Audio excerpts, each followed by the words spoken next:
Hey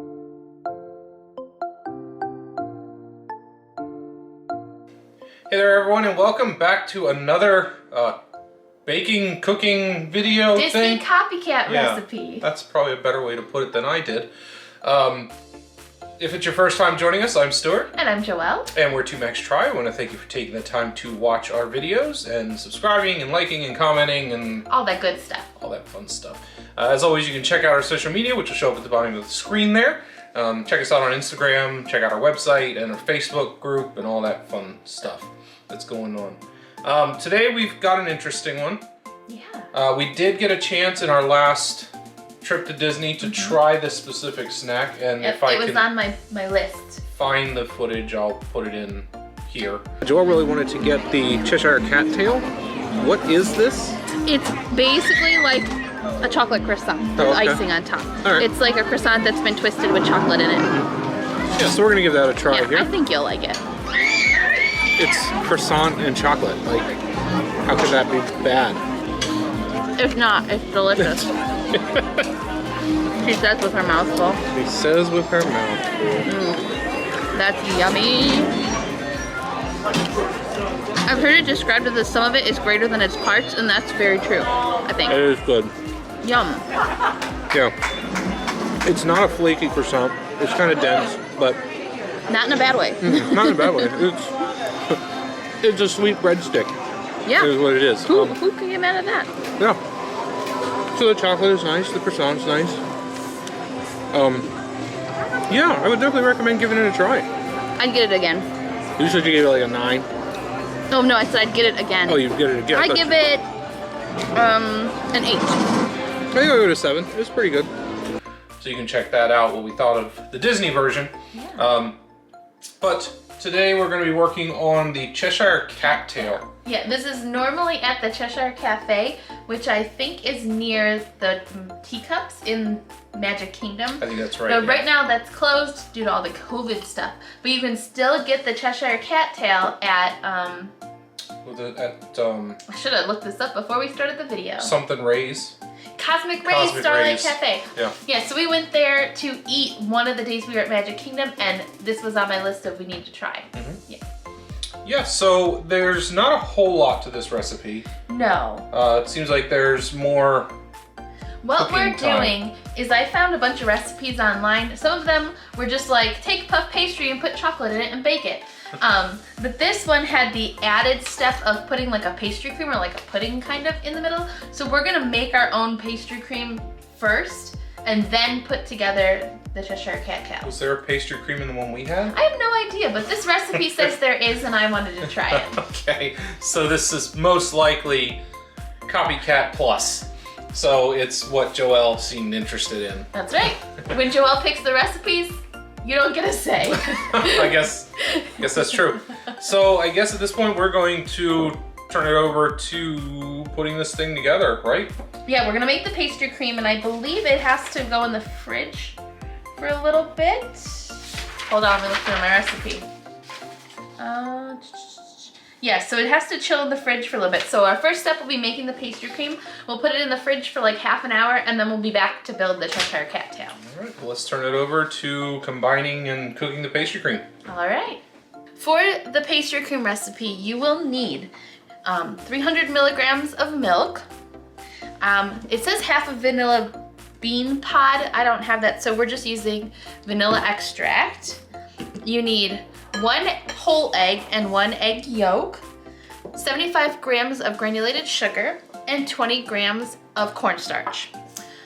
The first thing you need to do is take your milk, put it on a saucepan on the stove, and heat it just before it boils. So I'm gonna send that over for Stuart to do. While the milk is warming, you wanna take the sugar and cornstarch and put it in a bowl and mix it until it's fully combined. Come on, cornstarch.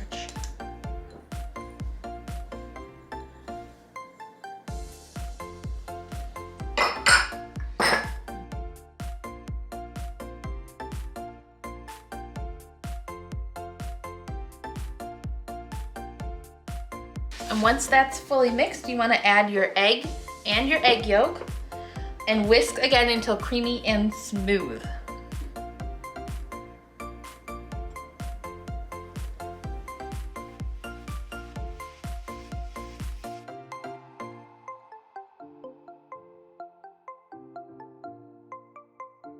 All right, we have removed our milk from the stovetop right before boiling. We're going to add our vanilla in now to our warm milk.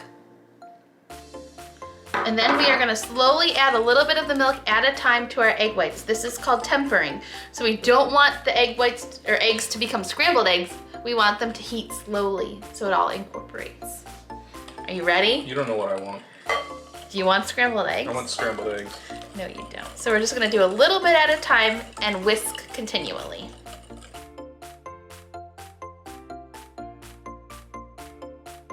Looking good. I don't see any scrambled eggs. Do you see scrambled eggs? No, kind of disappointed. Oh, you wanted me to fail? What a nice husband, guys. We don't fail every now and then. People are gonna think we're perfect at this stuff. We don't want that impression out there. It's YouTube. We can get rid of our failures. No one has to know. Through the magic of video editing. Through the magic. All right, I think we're probably at the point where we can add the rest of the milk and not end up with scrambled eggs. She says right before a complete failure. Right before we end up with scrambled eggs. All right, once all of your milk is added, you actually want to take your milk and egg mixture and put it back into the pot, and we're gonna go back to the stove and whisk it constantly until the mix starts to boil. And then until it thickens, once it reaches a boil, we wanna cook it for 2 more minutes. Sorry, I was reading the instructions. I don't know what I'm doing any more than anybody else does. All right, back into the bowl. Oops, and make a mess. It says medium-high heat. Okay.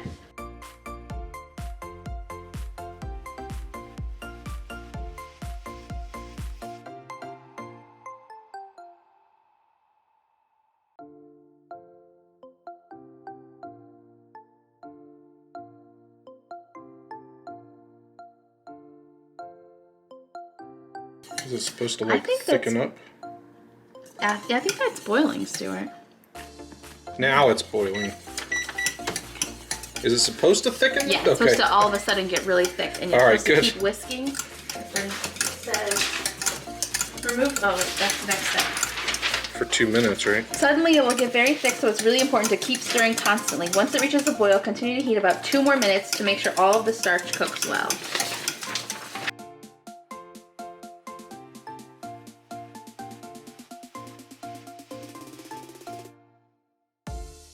Wow, this is a long minute.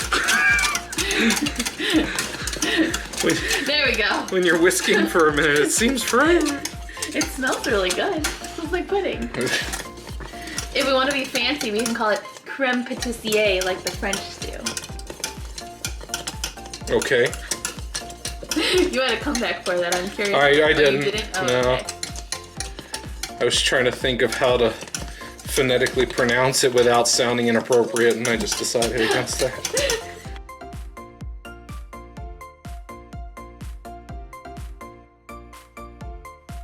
All right.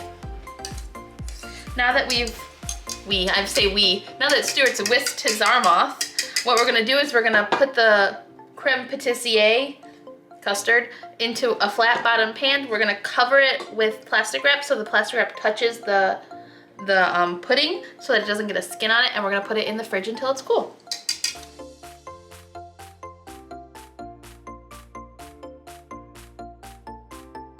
Whatever's left on the spatula is for taste testing.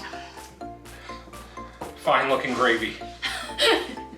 All right, we're gonna take our plastic wrap. Joel's favorite. You know, I think you dislike it more than I dislike it. You throw it across the room. I just make comments about how much I dislike it. We're going to try and keep it so it doesn't fold all in on itself. And we are going, oh no, I have holes in it. You have holes in it. How am I gonna keep it from getting a skin if it has holes in it? All right.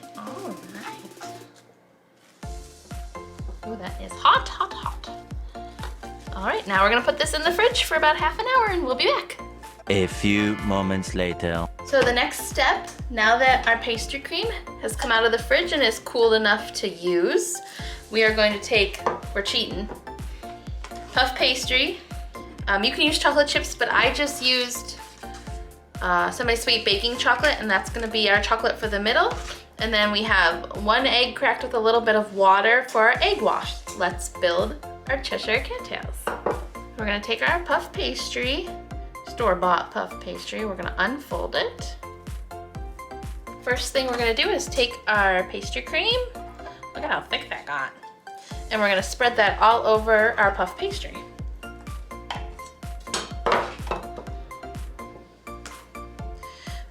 The recipe says you do not need to use all of it, you just kind of want to use a nice thin coating over the whole puff pastry.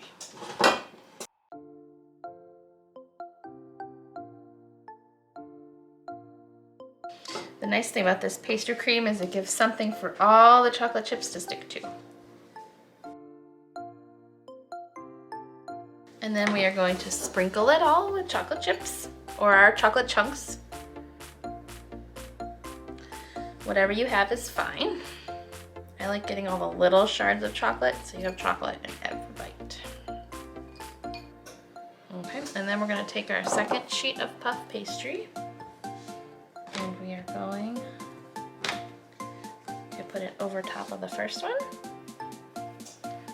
and just kind of press just a little bit so it sticks to all that chocolate.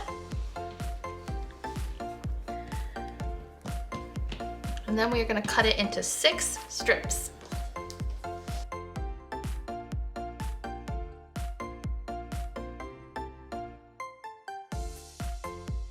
And then you're going to want to take a cookie sheet that is lined with parchment paper, and we're going to take each strip here, maybe,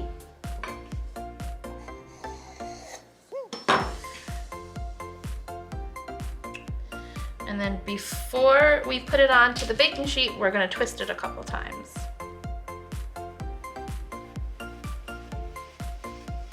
Just like that. We're going to do that with each strip, just twisting each one about 3 times. And any extra chocolate bits you can just add in there. All right, and then once you have your Cheshire Cattails on your pan, we're going to brush them with an egg wash.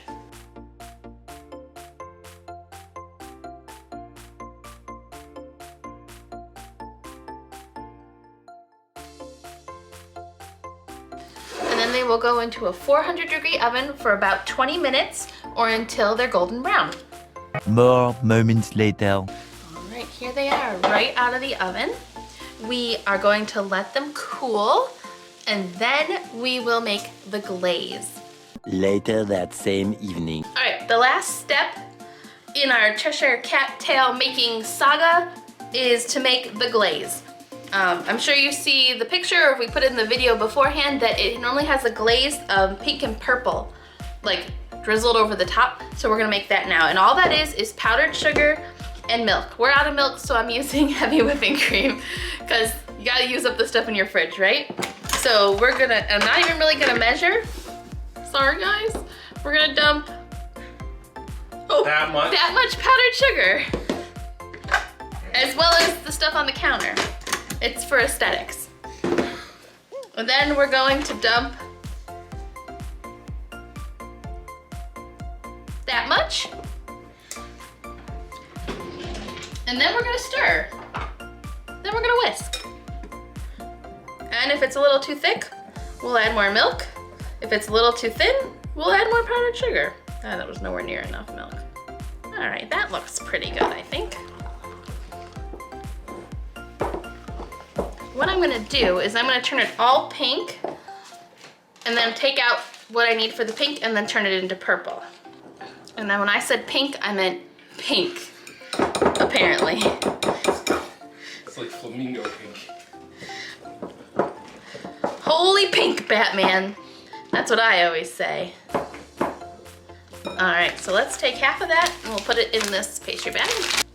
And then we're gonna add some blue to this and turn it purple, hopefully.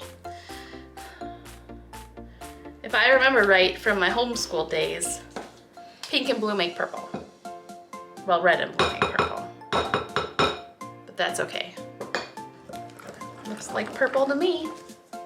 All that's left to do is drizzle our Cheshire Cattails after I clean this up. All right, so all I'm gonna do is cut the tip off of my pastry bag and drizzle them all.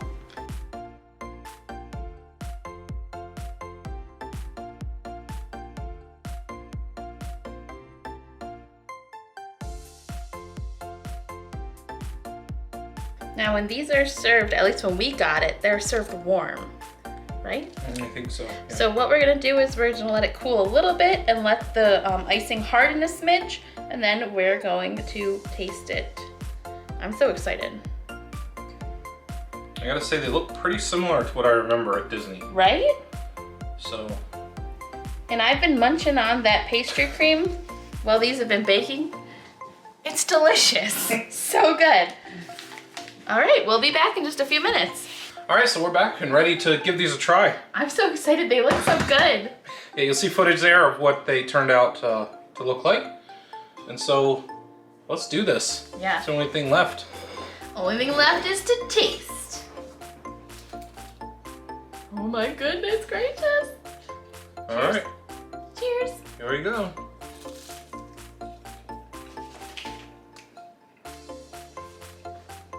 They're really good. They're actually really good. So good. I think Yeah. the pastry cream adds some moisture. So it's not just like flaky pastry, there's like a little Right. something extra. The Yeah. glaze adds the sweetness because there's no sweetness really anywhere else. Right. So it does give you that like glazed donut type taste. Yeah, oh my goodness, yum. I'm taking a second bite. These are definitely, sorry for talking my mouth full, more flaky than what we had in Disney. And some of that could be because the ones we got were probably sitting for a little bit. And I think we got them later on in the afternoon. And we found that it's always best to get the food you want to try at the beginning of the day when it hasn't been sitting there for a little bit. Yeah, these would be dangerous to have just sitting around the house. We have like 5 more and we're gonna give them away ASAP. I'm gonna give these a 4.5 out of 5. I'm gonna do the same thing. They are right up there with Gaston Cinnamon Roll, which if you haven't watched that video, that's one we just did last Saturday. Yeah, they're really good. They're really delicious. I would So say good. definitely try this out, and we will link the recipe below. Yeah, and aside from the pastry cream, it's so easy. And even the pastry cream, I didn't make it really, but it seemed like it wasn't that difficult. Yep, and like Stuart said, we'll link the recipes below so you can totally give it a shot if you want to try it. I think start to finish prep and getting everything ready took maybe like 10-15 minutes. Yep. And then 30 minutes to rest and 20-25 minutes to bake. Yep, 23 minutes to bake and like 2 minutes to put together. So under 2 hours you can have these done. Delicious. And they're delicious, they're worth it. So give them a try. And I think that's gonna do it for us. It is. Comment below if there are recipes you'd like to see us recreate. We've got a few that we're planning here in the near future. Yep. Some savory too, so they won't all be sweet. Yeah, so make sure you keep checking back on Saturdays for those recipes. Yep. And until then, guys, take care, and we'll see you then. Bye.